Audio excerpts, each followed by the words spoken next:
Assalamualaikum warahmatullahi wabarakatuh. Perkenalkan, nama saya Siska Duyanti dari Sekolah Tinggi Agama Islam Al-Anwar Sarang. Di sini saya mengambil jurusan Usuluddin Prodi Ilmu Al-Quran dan Tafsir. Dengan video ini saya memenuhi tugas ujian tengah semester mata kuliah kajian gender yang diampu oleh Ibu Fatona. Di sini saya memilih soal nomor 2, yaitu yang menjelaskan apa itu pengertian studi gender dan pengertian studi seks, dan mengenai kata an-nisa dan kata unsa dan contohnya dalam Al-Quran serta perbedaannya. Baik, saya akan mempresentasikan jawaban saya mengenai soal tersebut.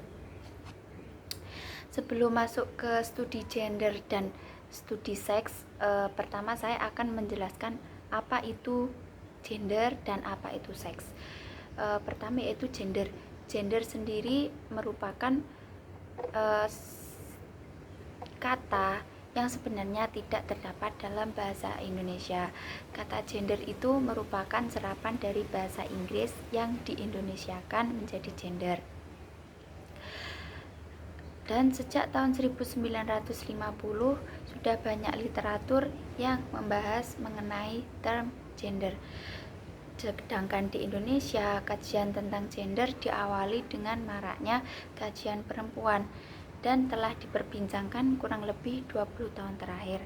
Dan sebelumnya perlu dibedakan antara konsep gender dan konsep seks.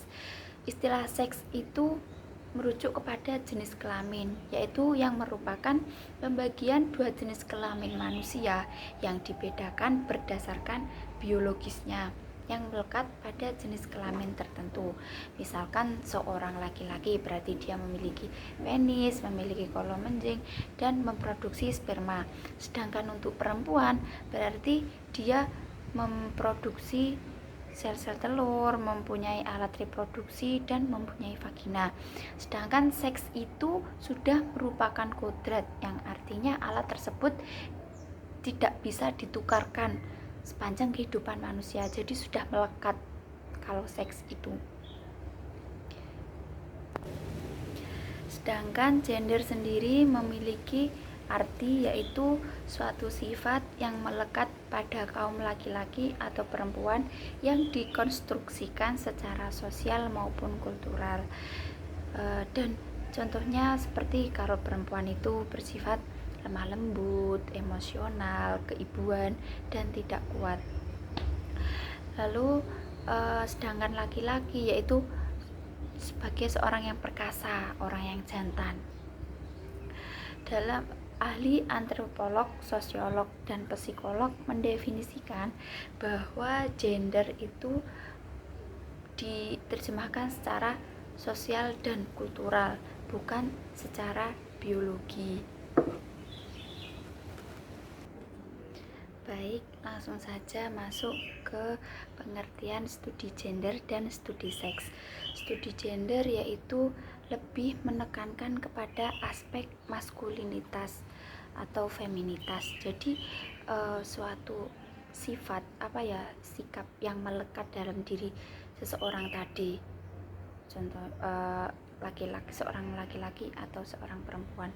Sedangkan studi seks yaitu aspek biologis dan komposisi kimia dalam tubuh laki-laki dan perempuan. Yang sedangkan yang dimaksud dengan identitas seks yaitu lebih merujuk kepada jenis kelamin, yang maksudnya yaitu pada nama-nama atau simbol-simbol yang sering digunakan dalam Al-Quran dalam mengungkapkan jenis kelamin seseorang, perempuan maupun laki-laki. Dan sebagaimana pada umumnya bahasa, simbol identitas seks mengacu kepada jenis kelamin seseorang. Jika seseorang bayi lahir dengan penis, maka ia langsung dikatakan dengan laki-laki, dan demikian pun sebaliknya. Jika bayi tersebut lahir dengan tanda vagina, maka ia dikategorikan sebagai seorang perempuan. Dari identitas kelamin itu dikenal, dan maka sejak itu persepsi dan beban budaya melekat pada diri anak tersebut. Sedangkan identitas gender dalam Al-Quran dapat difahami melalui simbol dan bentuk gender yang digunakan di dalamnya. Misalnya dalam sigot, mudzakkar, dan mu'annas.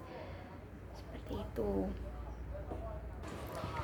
Jadi yang dimaksudkan sigot, mudzakkar, dan mu'annas tersebut lebih berorientasi kepada kebahasaan, tetapi tidak berorientasi kepada kebahasaan, tetapi lebih kepada istilah-istilah yang sering digunakan dalam Al-Quran untuk mengungkapkan gender seseorang. Contohnya seperti kata ar-rijal dan an-nisa. Rijal laki-laki dan an-nisa perempuan itu lebih umumnya. Untuk yang kedua yaitu zakar dan unsa, pengertian laki-laki dan perempuan yang lebih berkonotasi kepada persoalan biologis atau seks. Dan yang ketiga yaitu imro dan mar'ah, yaitu laki-laki dan perempuan yang sudah dewasa dan mempunyai kecakapan bertindak atau yang sudah berumah tangga. Dari kata arijal dan anisa tadi, arijal yaitu merupakan jamak dari kata rojul, sedangkan anisa dari kata jamak dari kata almar'ah yang digunakan untuk menggambarkan kualitas moral dan budaya seseorang. Untuk biasanya arijal itu untuk arijal dan nisa itu untuk laki-laki dan perempuan yang dewasa. Sedangkan contoh dari kata an-nisa atau al-mar'ah dalam Al-Quran seperti ayat ar-rijalu qawwamuna 'alan nisa, yang disitu kan artinya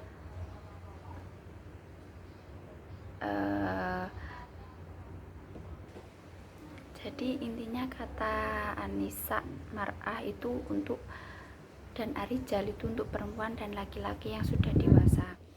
Yang selanjutnya yaitu kata dzakar dan al-unsa, yang di sini pengertiannya penekanannya kepada jenis kelamin, dan oleh sebab itu kata dzakar juga digunakan untuk jenis kelamin kepada binatang.